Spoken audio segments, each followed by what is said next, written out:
Baba, katika jina la Yesu, Roho Mtakatifu shuka mahali hapa ukaseme nasi wakati tunapotaka kujifunza neno lako, na kusie Mungu onekana, sema na watoto wako.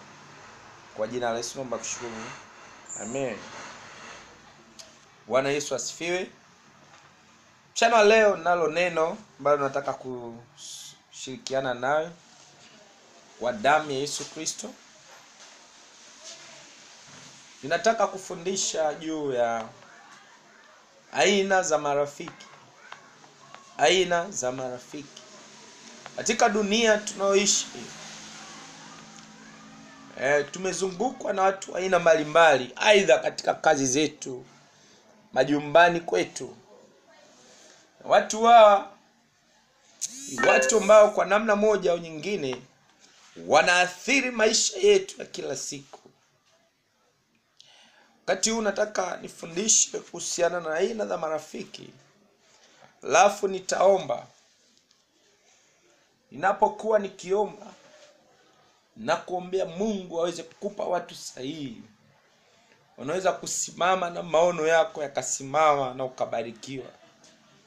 Ndio ombi langu mchana huu wa leo, ya kwamba Mungu afanikishe njia yako, kazi zako na shughuli zako.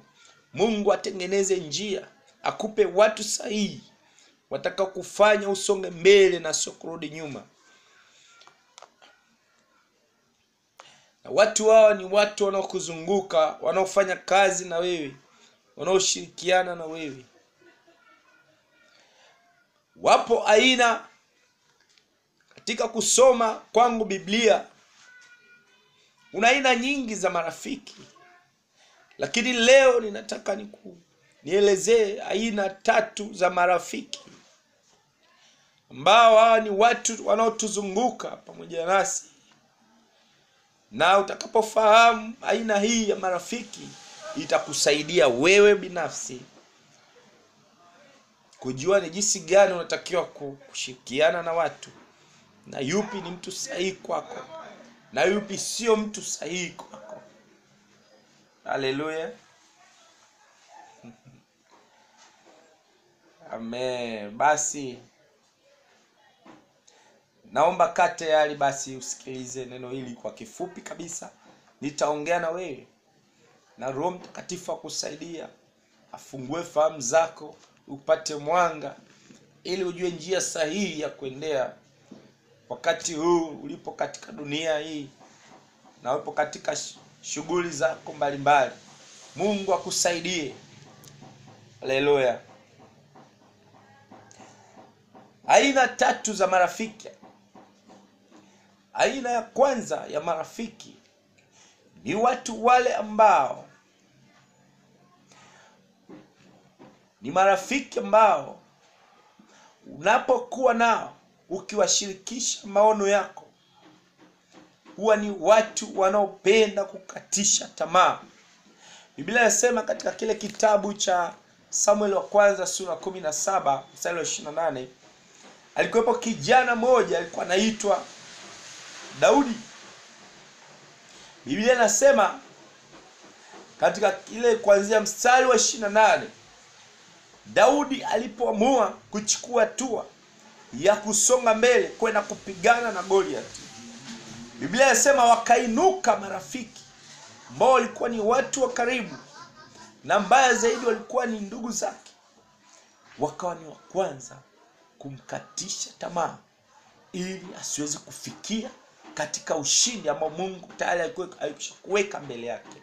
Biblia inasema wale watu wa karibu walikuwa ndio watu wa kwanza kumkatisha tamaa katika safari.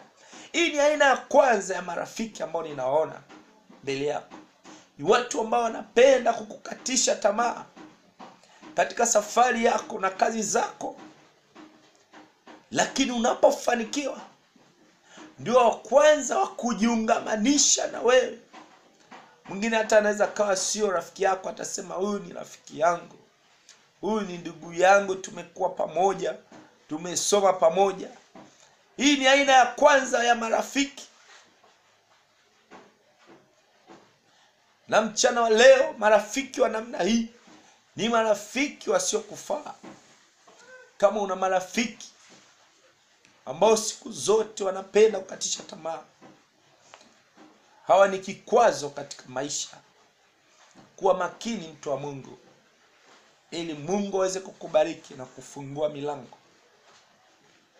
Aina ya pili ya marafiki ni wale ambao siku zote ambao wanakuwa karibu na wewe, wanakushauri vizuri na wanaonekana wako bega kwa bega na wewe, lakini nia yao ni kutafuta ulicho nacho wewe wakichukue.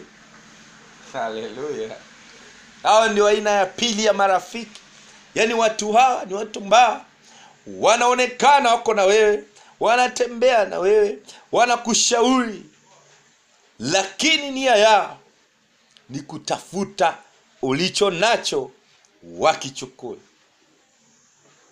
Haleluya! Hao ni marafiki ambao kwa kiasi kikubwa ndio wengi, ambao wanakuwa karibu na wewe, lakini nia yao ni kuharibu maisha yako. Nia yao ni kuchukua kitu cha thamani ulicho nacho, na wanapofanikiwa wanakuacha, wanaondoka.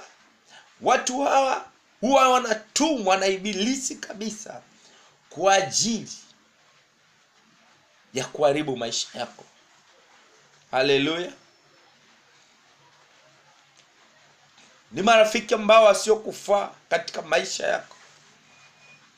Mungu akusaidie mchana wa leo, afungue fahamu zako uweze kuwatambua ni aina gani ya marafiki ulionao, ni aina gani ya marafiki waliokuzunguka. Maana ukitambua ni mwanzo wako wa kuvuka. Maana le lazima uwezi kufanikiwa bila kuwa na watu, uwezi kushinda bila kuwa na watu, lakini wajibu wako kuwatambua ni watu wa namna gani walioko mbele yako. Aina ya tatu ya marafiki ambao nataka tushirikiane mchana wa leo ni wale tu ambao siku zote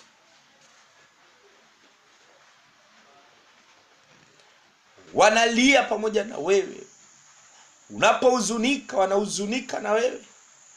Unapokata tamaa, ni wa kwanza kukufariji. Maumivu yako ni maumivu yao. Hao marafiki ndio marafiki sahihi ambao tunawapata kitabu cha Samueli ya kwanza mstari wa 18 kuanzia sura ya kwanza. Biblia inasema kwamba Mungu akampa Daudi rafiki ambaye moyo wake na moyo wa Daudi uliungamanishwa na kuwa kitu kimoja. Haleluya! Marafiki wa namna hii, marafiki sahihi, ukiwa nao katika maisha yako, lazima maisha yako yabadilike. Lazima umuone Mungu, lazima usonge mbele, lazima upige hatua. Marafiki wa namna hii huwa wapatikani bila kuomba.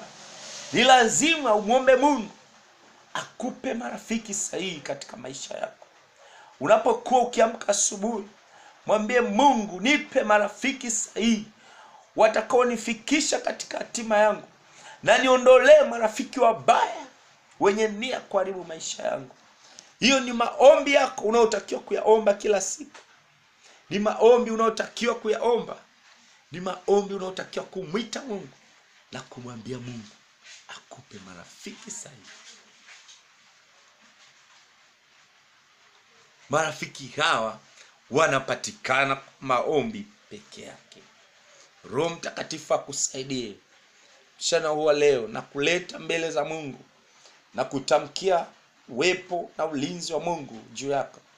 Kwa jina la Yesu Kristo, ninachokuomba Mungu akupe marafiki sahihi watakao kufikisha katika hatima yako, na watakao kusupport kuelekea katika hatima yako iliyo njema. Ninapinga marafiki wote wabaya. Mungu akuinue, Mungu akutengeneze njia, Mungu abariki maisha yako, akupe marafiki sahihi katika jina la Yesu Kristo. wote tuseme amen. Basi ukiwa na jambo unahitaji Mungu akutendee, unahitaji maombi, hebu wasiliana nami. Unaweza kuwasiliana nami kupitia YouTube Mchungaji Daniel. Unaweza pia ukawasiliana nami kupitia namba zetu za huduma ambao ni 0713980000 au WhatsApp 0767221100. Tuma mahitaji yako, tutakuombea na Mungu akubariki na Mungu atafungua maisha yako. Haleluya. Na kutamkia baraka, na kutamkia ulinzi, na kutamkia neema ya Mungu. Neema ya Mungu iwe juu yako kwa jina la Yesu Kristo. Amen.